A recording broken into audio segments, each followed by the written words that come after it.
Graça e paz, amados do bom Deus. Seleção e comentários de textos bíblicos. Atos, capítulo 16. Paulo e Silas chegaram a Listra, onde vivia um discípulo chamado Timóteo. Sua mãe era uma judia convertida e seu pai era grego. Os irmãos de Listra e Icônio davam bom testemunho dele. Paulo, querendo levá-lo na viagem, circuncidou por causa dos judeus que viviam naquela região, pois todos sabiam que seu pai era grego. Nas cidades por onde passavam, transmitiam as decisões tomadas pelos apóstolos e presbíteros em Jerusalém para que fossem obedecidas. Assim, as igrejas eram fortalecidas na fé e cresciam em número cada dia. A visão de Paulo em Troade. Paulo e seus companheiros viajaram pela região da Frígia e da Galácia, tendo sido impedidos pelo Espírito Santo de pregar a palavra na província da Ásia. Quando chegaram à fronteira da Mísia, tentaram entrar na Bitínia, mas o Espírito de Jesus os impediu. Então contornaram a Mísia e desceram a Troade.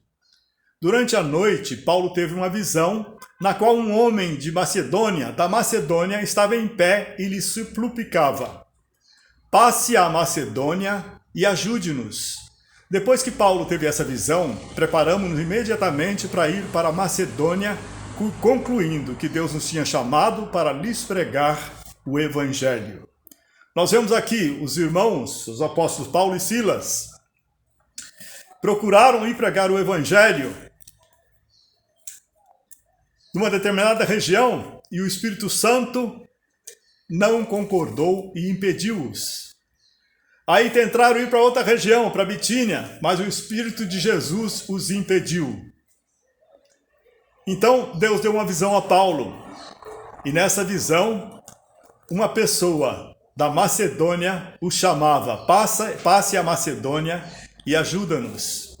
O Espírito Santo dirige a nossa vida, que somos filhos de Deus, nascidos, redimidos pelo sangue de Jesus Cristo. Precisamos ser mais sensíveis à direção do Espírito Santo naquilo que fazemos, até para pregar o Evangelho. É Deus que nos leva. Então, querido irmão, querida irmã, quando você sentir o toque do Espírito Santo para pregar o Evangelho para alguém, pregue. Agora, se você pensar em pregar e as circunstâncias não te conduzirem, é porque não é o momento certo. É o Espírito Santo que estará te impedindo, como impediu Paulo e Silas.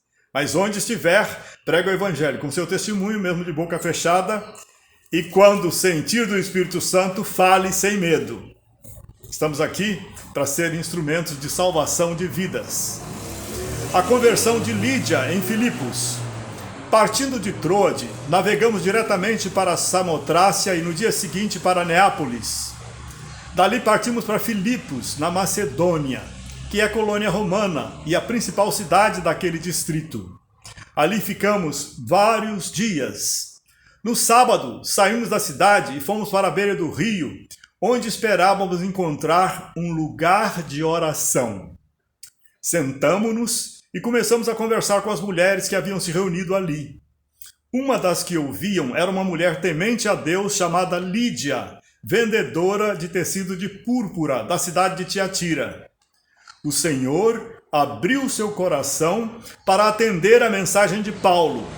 Tendo sido batizada, bem como os de sua casa, ela nos convidou dizendo: se os senhores me consideram uma crente no Senhor, venham ficar em minha casa. E nos convenceu. Paulo e Silas obedeceram à direção do Espírito Santo e foram para a Macedônia. Estavam procurando um lugar para orar, e aí viram várias mulheres, começaram a conversar com elas. E Deus tocou em Lídia e abriu seu coração. E ela aceitou o Senhor Jesus, não só ela, mas todos da sua casa. E nós vemos aqui que depois de aceitar Jesus, o próximo ato é ser batizado. Há várias pessoas que aceitam Jesus, vão à igreja, mas ficam demorando meses, às vezes anos, para se batizar. O batismo é uma ordenança, não é o batismo que te salva. O batismo é um símbolo do que aconteceu espiritualmente com você. Você creu em Jesus porque o Espírito Santo tocou no seu coração, te convenceu que você era pecador, você se arrependeu e aceitou que Jesus morreu para pagar o preço do seu pecado. Então, você aceitou Jesus, o próximo passo é testemunhar. Testemunhar para os seres humanos e para os seres espirituais, que você agora é filho de Deus, lavado e remido pelo sangue de Jesus, uma nova criatura de Deus aqui na terra. E ao ser batizado, você recebe um poder especial do Espírito Santo para ser testemunha também de Cristo. Você recebe autoridade como discípulo. Você passa a participar como membro do corpo de Cristo aqui na terra. E recebe autoridade dos filhos de Deus que pertencem à sua igreja. Portanto, após a conversão, é batismo. Não demore. Paulo e Silas na prisão. Certo dia, indo nós para o lugar de oração, de novo, eles buscando um lugar de oração, encontramos uma escrava que tinha um espírito pelo qual predizia o futuro. Ela ganhava muito dinheiro para os seus senhores com adivinhações. Essa moça seguia a Paulo e a nós gritando: estes homens são servos do Deus Altíssimo e lhes anunciam o caminho da salvação. O demônio a levava a fazer isso para que os seus donos tivessem mais lucro, que estavam se aproveitando também do trabalho e dos milagres de Paulo. Ela continuou fazendo isso por muitos dias. Finalmente, Paulo ficou indignado, voltou e disse ao espírito que tomava aquela moça, que possuía aquela moça. Paulo disse ao espírito: em nome de Jesus Cristo, eu lhe ordeno que saia dela. No mesmo instante, o espírito a deixou. Percebendo que a sua esperança de lucro tinha se acabado, os donos da escrava agarraram Paulo e Silas e os arrastaram para a praça principal diante das autoridades.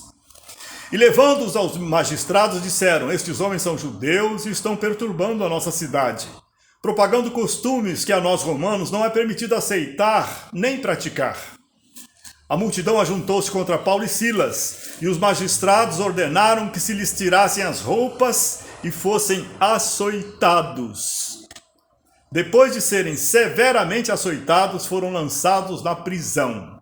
O carcereiro recebeu instrução para vigiá-los com cuidado. Tendo recebido tais ordens, ele os lançou no cárcere interior e lhes prendeu os pés no tronco. Ser açoitado era algo terrível. Tiravam a roupa da pessoa e o açoite, o chicote, tinha em sua ponta pedaços de ossos pontudos e alguns metais.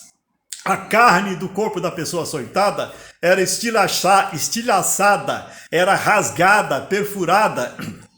E era algo tão terrível que havia uma lei que não podia passar de 39 chicotadas, porque se passasse disso a pessoa podia morrer. Então imagine o estado físico de Paulo e Silas. Eles estavam muito feridos, com muitas dores, e lançados da prisão com os pés no tronco, amarrados. O que eles estavam fazendo? Chorando aos pés de Deus? Ou dizendo: ó Senhor, por que o Senhor permitiu isso? Nós estávamos pregando o Evangelho, reclamando? Não, eles estavam alegres pelo privilégio de terem sofrido por causa do nome de Jesus, por terem participado dos sofrimentos de Cristo para a expansão do Evangelho. Então, o que eles faziam? Por volta da meia-noite, Paulo e Silas estavam orando e cantando hinos a Deus, louvando a Deus. Os outros presos os ouviam. De repente, houve um terremoto tão violento que os alicerces da prisão foram abalados. Imediatamente, todas as portas se abriram e as correntes de todos se soltaram. O louvor, a adoração a Deus, traz milagres tremendos. Deus mandou um terremoto que abalou até os alicerces da prisão. E as correntes que prendiam os prisioneiros, as portas se abriram. O carcereiro acordou e, vendo abertas as portas da prisão, desembanhou sua espada para se matar, porque pensava que os presos tinham fugido. Como ele era responsável pelos presos, se eles tivessem fugido, ele seria morto. Então ele ia se matar. Mas Paulo gritou: não faça isso, estamos todos aqui. O carcereiro pediu luz, entrou correndo e, trêmulo, prostrou-se diante de Paulo e Silas. Então levou-os para fora e perguntou: Senhores, que devo fazer para ser salvo? Vendo aquele terremoto, vendo o que aconteceu na prisão, todos soltos, as portas abertas, as correntes abertas, não tinha cadeado mais prendendo eles, ele viu que Paulo e Sílas eram de Deus e disse: o que eu preciso fazer para ser salvo? Paulo respondeu: creia no Senhor Jesus e será salvo, você e os de sua casa. Se você ainda não é salvo, creia no Senhor Jesus. Ele morreu por causa dos seus pecados. Quando você crê nele, é no seu lugar que ele morreu. Então você morreu com ele. Seus pecados são perdoados perante o Deus Santo. E você é adotado como filho de Deus. E recebe a vida eterna, porque Jesus ressuscitou e você irá ressuscitar depois de sua morte ou do seu arrebatamento. Creia no Senhor Jesus. Você recebe vida eterna. Você se torna filho de Deus. E ainda mais do que isso, importantíssimo, maravilhoso, a sua família vai ser salva também. Você passa a orar pelos seus e a graça de Deus vai alcançá-los. Pode ser no mesmo momento ou pode demorar, o tempo é de Deus.